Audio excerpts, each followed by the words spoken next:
Here's something interesting I wanted to show y'all. There's an old video of Jimmy Dore critiquing Bernie Sanders in 2016. He had a guest on, and if you notice, he's pointing out that Bernie had a different opinion on third party in the early 90s compared to the Bernie now. But what's interesting about this is Jimmy Dore doesn't seem vitriolic or mad at Bernie with the same level of intensity that he was in a different video on the same exact subject on a live stream he had just a month or two ago or so. And in the live stream, he's way more vitriolic, way more angry about Bernie, and he's insinuating that his idea of shifting from third party to working inside the Democratic Party is for sinister reasons, that Bernie is sold out. That's one more proof Bernie's a fascist. And you can really tell if you juxtapose this video from 2016 before Jimmy Dore found out that Bernie Sanders wasn't coming on his show compared to the video in 2018 where Jimmy knows that Bernie's not coming on his show. You can definitely see a difference in Jimmy Dore's temperament. And he really is manipulating his audience because he's making their perceptions think that Bernie changed his whole opinion for evil, sinister reasons. But really, he wasn't purposely ignoring all the other historical factors of how it was relevant to have a third party in the early 90s compared to now, where it's not, because there was more traction back then. So it made more sense for Bernie to be like that now. So there's actually a justifiable reason for Bernie changing his opinion. But Jimmy Dore doesn't show that. And then we take our fight for social, economic, racial, and environmental justice to Philadelphia. Yes! Yes!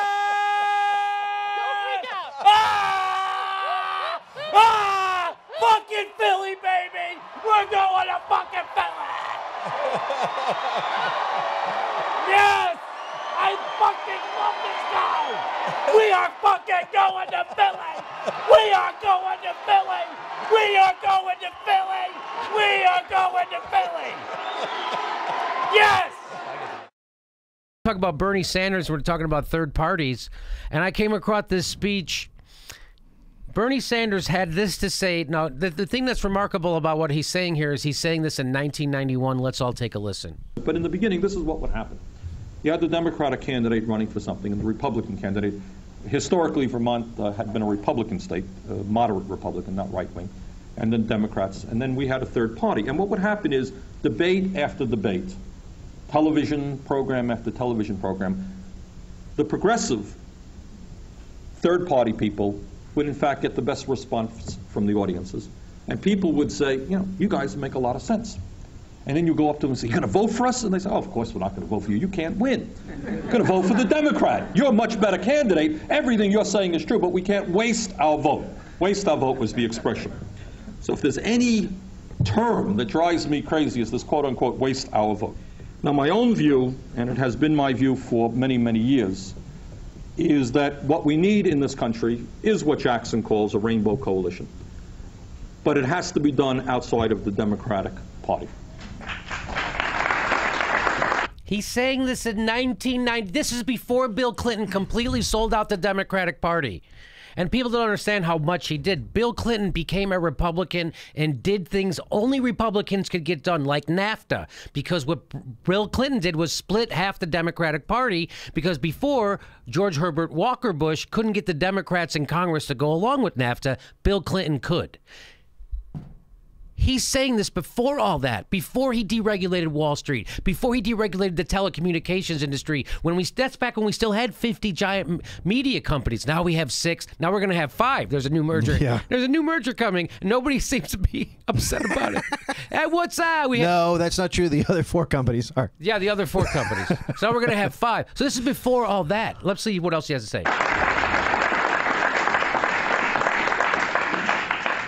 And I say that here, and I'm delighted to be here with DSA because they are a non-sectarian group, and we have worked with them, and you know, we recognize that honest people will have differences of opinion. But my own feeling is the arguments of working within the Democratic Party and without go as follows. The argument for working within the Democratic Party is that people say, well, that's where the working class is, that's where the unions are, let's stay within that. People are familiar with it. That's been their home for many, many years. There's truth to that, some truth to that. The argument against working within the Democratic Party is that for millions of Americans, both parties are looked upon with derision, with disrespect. Polls show that half the American people don't even know the difference between the Democratic and Republican Party. And I can tell you very honestly, this is just as a practical politician, which is what I am, when I campaigned in Vermont, and I don't think Vermont is terribly different in this respect than any other state in the Union. And, you know, we went all over the state and we shook probably 30, 40,000 hands.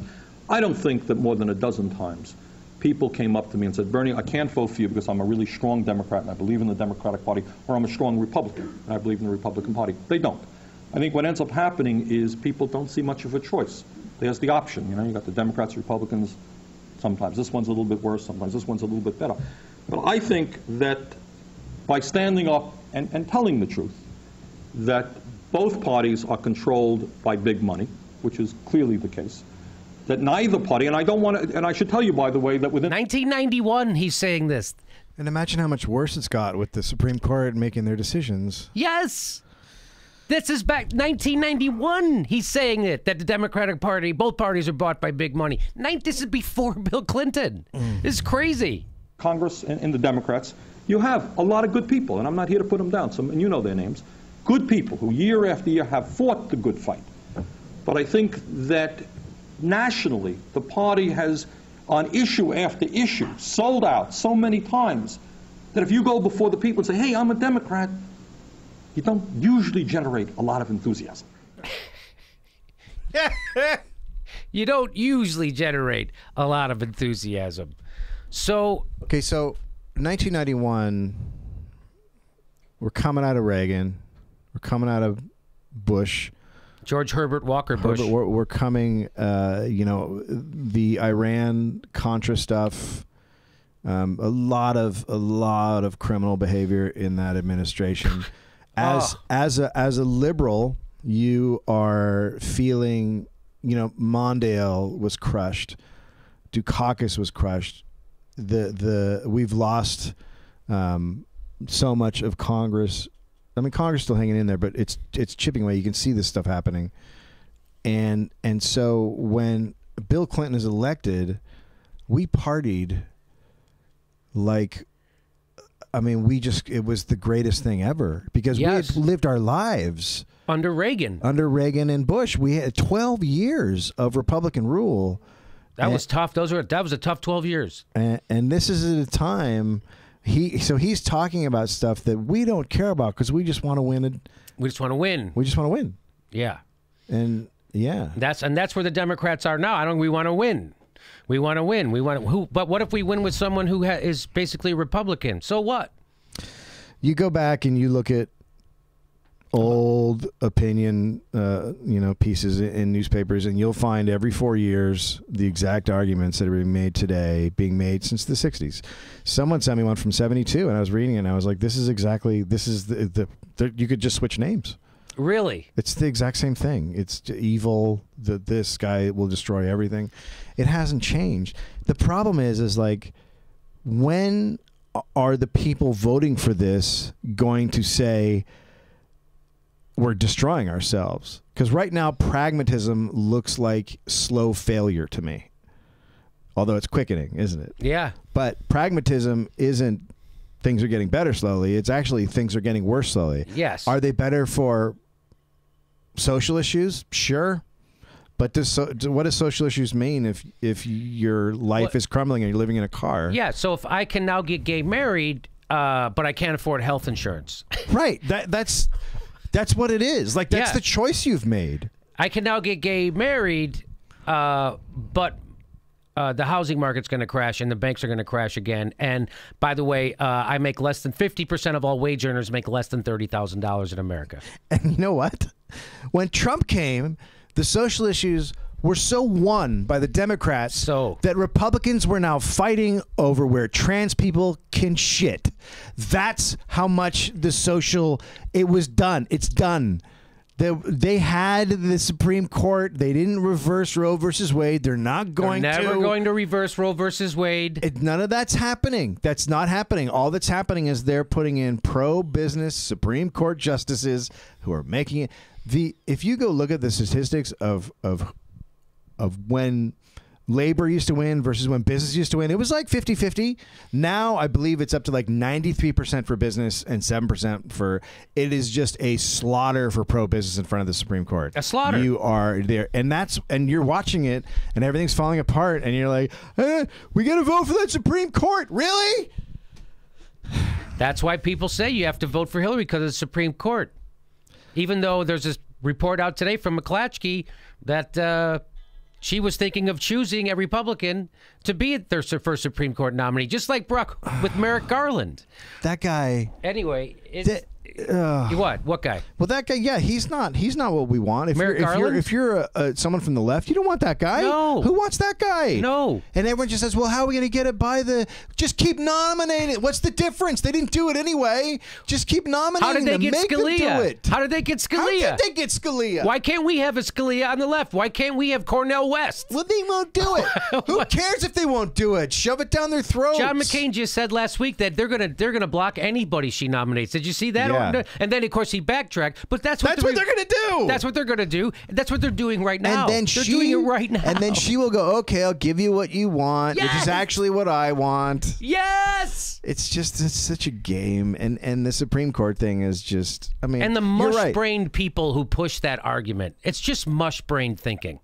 That same old of Supreme Court, Supreme Court, Supreme Court. So that's all you're voting for, then. In essence, that's all. That's it. That's forever, the whole thing. We'll do this forever, then. And we get to have wars forever, and we get to have crushing environmental policies. We get to overthrow governments in Honduras. Yeah. We get to spend a couple $1 trillion a year on war. We get to repeal habeas corpus. We get to torture people. We get to keep Guantanamo Bay open. We get to have no union protection in America. We get to outsource all our jobs. We get Supreme Court, though. Yeah, well, the abortion's legal. Oh wait, it's not, because in Texas they've gotten rid of them all, and in all the states at the state level they're annihilating it. So why don't you stop focusing on the Supreme Court and focus on the fact that at the state level it's being obliterated, because that's where the problem is, not at the Supreme Court level with abortion.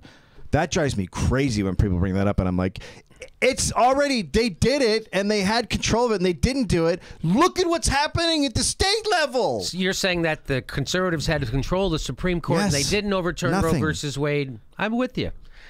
Okay, this has been I'm ignorant. I'm dumb.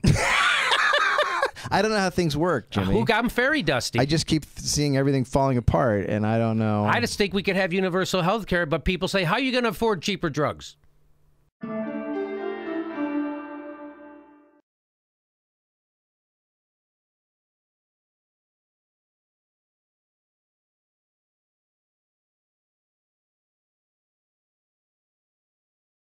And here's why he won't come on our show.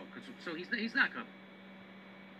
And I talked to Jane Sanders, and she's sympathetic. And I yelled at his press guy, Josh.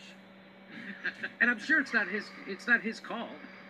I'm sure it's ultimately Bernie's call. So it's disappointing, to say the least. Biggest, most vocal supporter at certainly this show. But we didn't vote for Hillary. So, but if we would have voted for Hillary, Bernie, if you voted for Hillary, Bernie will do your show. Bill Maher can't get enough of it. Go on Chris Hayes, who wagged his finger, who wouldn't cover Bernie, wagged his finger at an actress, and then did full shows with Trump's empty podium. Bernie will go on that guy's show. That gross? That's gross to me. Many parts of this country. Come on in, fight for a progressive agenda. And that's what I am trying to do now. Now, will I succeed? I can't give you that answer. Maybe I won't. Maybe the resistance is so strong. But I do want to also say to you, as somebody who knows... It's funny he uses the term the resistance. Will I succeed in transforming the Democratic Party? Maybe the resistance, meaning the hashtag, the resistance. What are they really resisting? They're not resisting Trump. They're resisting progressivism. That's what they're resisting. And that's kind of ironic that he slipped and said that. It's kind of a Freudian slip. Well, maybe the resistance is, yeah, the resistance. Who is this guy? Oh, so you want to start a third party? It sounds great. What are you doing? He sounds like those people who were dismissing him during the 2016 primary. That's what he sounds like. Oh, yeah, you want to have, oh, sure, everybody wants to have free things under the Christmas tree. You want to have Medicare for all and education and free stuff. That's what he sounds like, right? The greatest irony. Their communities. Based on your long and complicated history in American politics, do you believe that a two-party system is the most viable and effective way to have an American democracy? No, I don't. But you know what? The problem is we are not a parliamentary system of government. And that's not to say by any means that you can't have three parties. If you were running in Europe, and your party got 5. Bernie is a sitting senator who runs as an independent every time. And he's saying, nope, can't do it. Well, you know what? 5%, not a whole lot. You would have seats in the parliament, depending on the country. In the United States, you get 5% of the vote. That's what you got. It's 5% of the vote. You got nowhere in a hurry. If there are people who think running as an independent, running as a third-party candidate makes sense, do it. But I think right now, where we are with the great danger of Donald Trump and the billionaire class and the reactionary agenda they are up against, I am right now trying, will I be successful? We will see, to transform the Democratic Party in a very fundamental way. So we have just passed the... Very, very heartbreaking to see that first videotape I played and then to see that guy. Very heartbreaking, because my question, what I would like to ask Bernie is, what is this guy, but this Bernie, what I am trying? What does this Bernie know that that other Bernie didn't know in 1993 or whenever that videotape was from? What does he know that that guy didn't know? Because that guy before, he seemed to be like, people don't see any difference in the party. People come up to me and they say, I don't want to waste my vote. I hate that. What changed? What about the guy who said we need to have a rainbow coalition, but it has to start out, it has to happen outside the Democratic Party? What happened to that guy? And now he's giving you the same excuse that Bill Clinton gave you, that Al Gore gave you, that John Kerry gave you. These are questions that Bernie has to answer. You know, his supporters. We got 50,000 people who called him. You were there. I was there. You know, Ron, Steph. You know, all of you guys were there, and said, just come here and answer these questions. You don't have to commit to anything. Just come explain it. You know, you were. I mean, Bernie slams elected officials all the time for not being responsive to their constituents about, they want to hold a town hall for Medicare for all. But these are questions that have long been on the table for Bernie Sanders, and he needs to answer them. What's the line? What's the line? That's the line. No. But he's not answering those questions. He's not coming on this show. He'll go on your show if you voted for Hillary. Right. So if you look at the shows that he does on the left, they're all people who voted for Hillary. He goes on Bill Maher's show. Bill Maher, who on the regular trashes progressivism and calls it every horrible thing that a corporatist calls progressives. And he goes on his show. But here I am, a guy who went to Iowa to cover his campaign, who went to Las Vegas to cover the debacle that was that primary. There's a guy who traveled all over this state when he was here covering him. And he won't come on our show. Why? Because he's afraid to answer questions, and then he has his press handler Josh literally lies to us. I'll say, hey, I thought you were going to get us a date with Bernie. He goes, I have to check his schedule. You have a schedule in your hand, Josh, and so now you're just a fucking liar like all the rest of them. You're just a bullshitting liar, which is sad that it happens inside of a progressive candidate's campaign that you're a bullshitting liar to a progressive show. And Tim Kavanaugh, who got cheated. He won. He beat Debbie Wasserman Schultz, and they cheated him. And if Bernie wins, they will cheat Bernie. Believe me. This idea that the establishment is just going to go, well, he won fair and square, so we have to let him be president, is never going to happen. They're going to fight that guy every dirty trick way possible. They're already doing it. They already passed a rule at the DNC that said if Tom Perez says Bernie's not a Democrat, he's not a Democrat and in good standing, and he can't run in the Democratic Party. I'll bet you that's the move they're going to pull. I'll bet you anything that's the move they pull. And then Bernie has spent the last 4 years not doing anything to build up a third party. They just disqualified him from running as a Democrat, and now he's fucked. That is one scenario that is very possible. Do you guys agree that's possible?